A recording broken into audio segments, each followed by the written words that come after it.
สีสุมังกะเลิศลำสิทธิเดชลือซานาโถสุดยอดยานไตแก้วสวัสดีน้อมในคลองพุทธบาทยกใส่เก่าถนอมไว้สู่ยามหวนฝ่าห้องเฮงฤดูฝนการฤดูถึงทายมาเติมตั้งเศรษฐมาศทวนฝนห้ำห้วยหยาดดีทองหวนฝ่าเสียงหาวตัวทะลังแท้แล้วข่าวเขาย่อมือไหวเทโวเยี่ยมพอ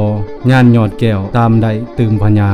ยาได้มีโพยตองโลคามาบังเบียดโพยพญานให้ในเนื้อยาได้มีลุที่แม่งได้ดังใจประสงค์เป็นคนในสงสารเทียงฤดูถึงเถ่าเสาศูนย์เข่าเต็มพุ่มจุลเศษสาตเพศหูในปืนปันแปรขาซองแจงในแห่งคลองธรรมแปลงนิทานให้คลองคือคำเว้ายาสุเบาบกบางทางเดินบันเก่าตามหีดเข่าคลองเถ่าแต่ปฐม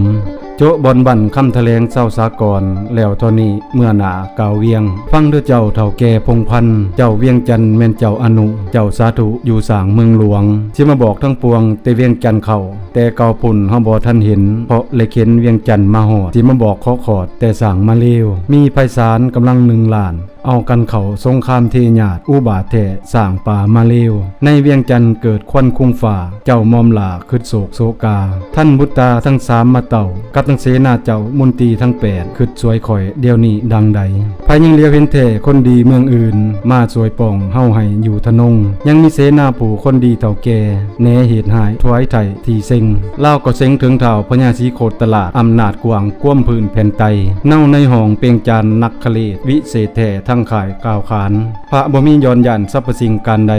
แนวไพศาลบ่ฮอนกลัวเกรงยานมีมนต์กาอาคมแสนยิ่งฤทธิ์เดชดีด้วยขอนปูนเพียงดังพระอินทร์